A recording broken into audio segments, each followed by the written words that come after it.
Hi guys and welcome to a new video. Previously on the channel I picked up this old motorcycle carrier, fixed it up, treated all the rust and made it look like new, in preparation for picking up a motorbike project. The bike in question is this little Honda CG125. It was customised by a company in London many years ago now and it's been off the road for 7 years.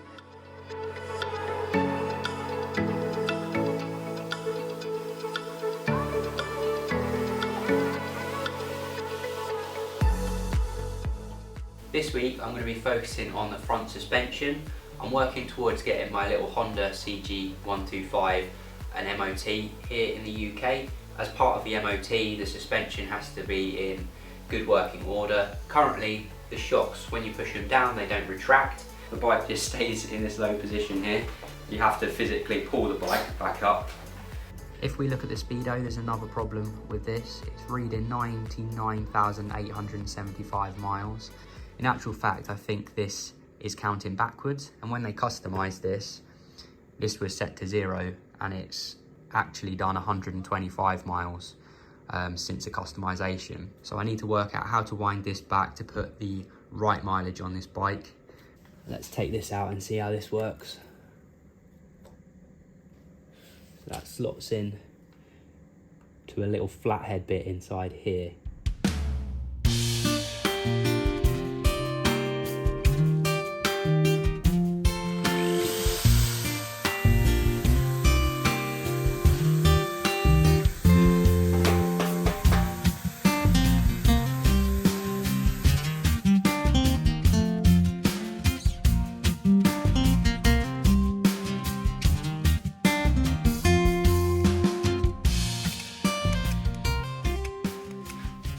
So in order for us to get the speedo working correctly and the odometer counting in the right direction, we need to rotate the front wheel around so that the disc is on this side and the drive gear is on the other side. That way it will be rotating in the right direction, the speedo will work properly and the odometer will count up rather than down. But that may mean that we have to make a few adjustments to the front forks. I'm going to use this transmission jack as a bike stand so that we can take the front wheel off safely without the bike falling over. It's a great purchase this. I used it for taking the gearbox out of my Smiley Transit and now we can use it as a bike stand.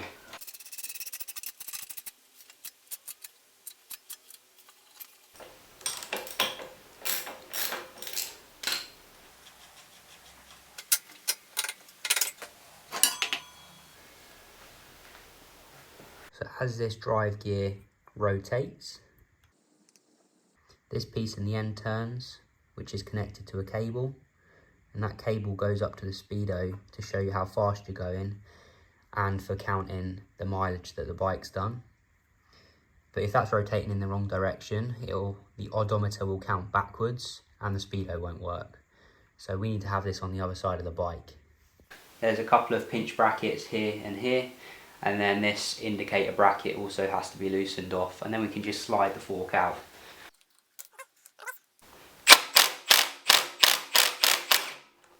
Just loosen that off. Bugger.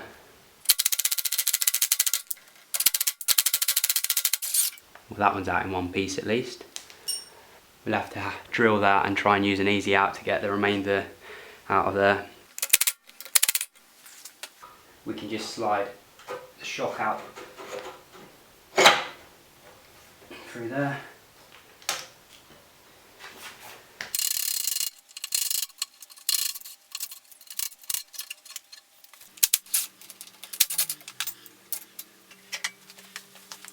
I'm just going to drill it out and then try and get it out with one of these.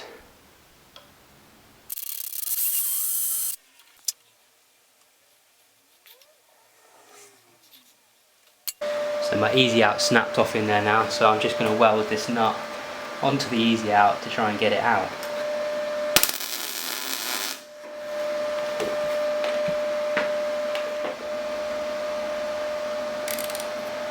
I can get my easy out now. In this case it's actually easier just to drill it out and re-tap it.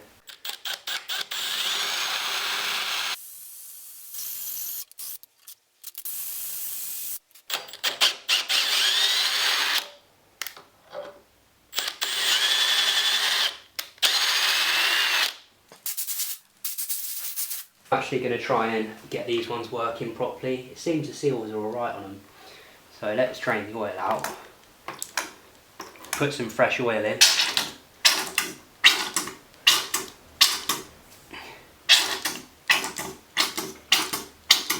We'll see if that makes a difference.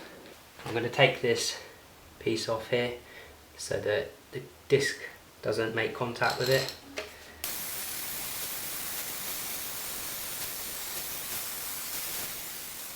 Being a custom bike, I couldn't find any details about these shock absorbers, so I started off by adding 125 mils of ATF, which is automatic transmission fluid.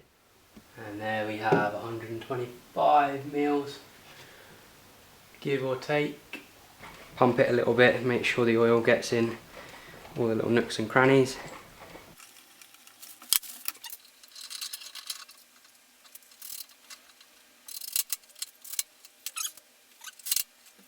Let's disconnect this caliper.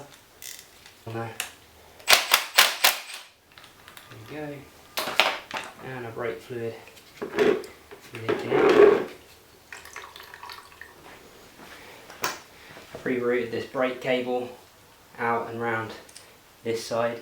At the moment this brake caliper is orientated so that it goes on the left hand side of the bike, but I want it to go on the right hand side of the bike, so I'm going to take these pins out and rotate this bracket on the caliper so it goes that way. These pins are really hard to get out. I had to heat the metal up around here so that it expands.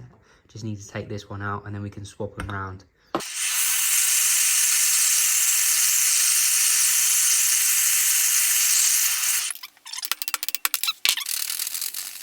And now I need to tap these pins back in so that the bracket's in the other orientation, which is basically turning it from a left-handed bracket to a right-handed bracket. Now we need to press these pins back in the other way. So I'm going to clamp this down in the vise so it sits on there. Get this socket on and then evenly tap it in.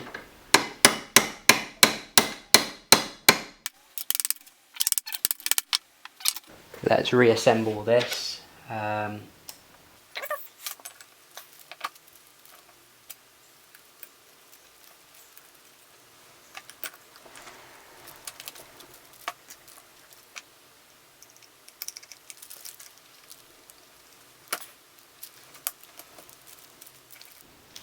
Let's go try that for size.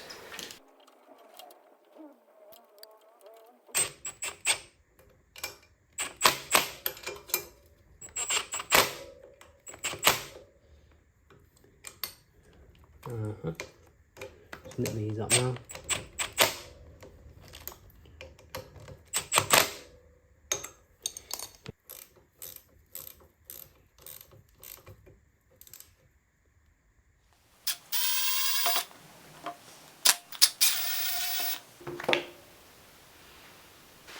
It is a little bit gross in here, so I'm just cleaning it out. Brake fluid is horrible stuff, so you should really wear gloves. It takes DOT4 brake fluid. Put some brake fluid in there. Pump it in to the system. See the air's coming out. There's a few different ways to bleed brakes, but this is just the standard way. So you just get a tube or hose on this bleed nipple, clamp it on like that. This is the one off the bottom of the carb. It works quite well. And you just want a little container. Make sure you've got plenty of fluid in the reservoir up here, and then you want to squeeze the brake, and while doing so you open this bleed nipple and let some of the brake fluid out. Don't let this go until that nipple's then closed, or else you'll let air into the system. Squeeze the brake, open this bleed nipple, allow the fluid to come through. You'll feel the brake lever go limp, that's depressurized, and then let go of the brake lever. Push it again, open this, close it, let go of the lever, and then you'll have to top up the reservoir as required. we've got our disc on the right hand side. I've bled all of the air out of the brakes so they're nice and firm now, and topped up the brake fluid so that you can see it halfway in the sight glass, or just over halfway, but that should be fine. Our drive gear is now on this side so that it's counting in the right direction, and we should get a speedo reading on the gauge. I noticed that it's really tight to get the front wheel in and out of this space in here, and I think that is actually the reason why the forks are getting stuck down here and not retracting like they should. It's because the forks actually taper out where it's so tight in between this gap at the front. So what I'm planning to do is remove the front wheel and just shave a little bit of metal off of the edge of this fork to open up the spacing in between the front forks so that they can move up and down freely and they don't get stuck.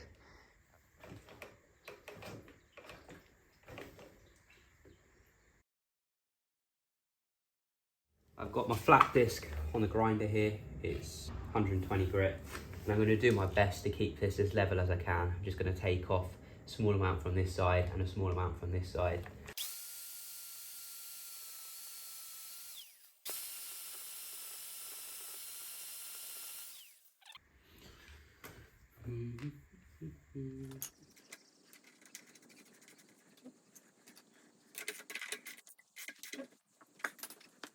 If anything, we've opened up the gap nicely in the caliper so that the pads aren't rubbing. And that is much better. Just measured out another 25mm, and I'm going to put an extra 25mm in each. We'll see if that firms the suspension up a little bit. And I'm just using standard ATF for this. You can use fork oil if you like, but this should be all right.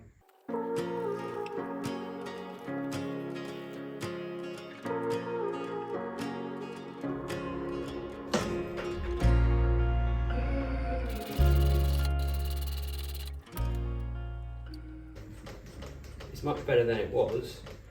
I'm not sure it's perfect, but I think I'm going to put it in for the MOT and see how we get on.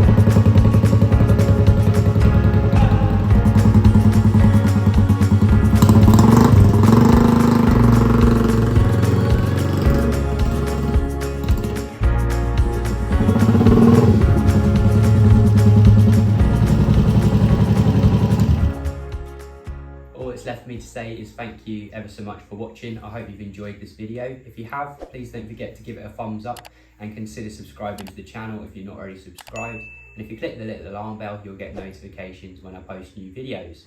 I've got loads of content on the channel now, so please go and check it out.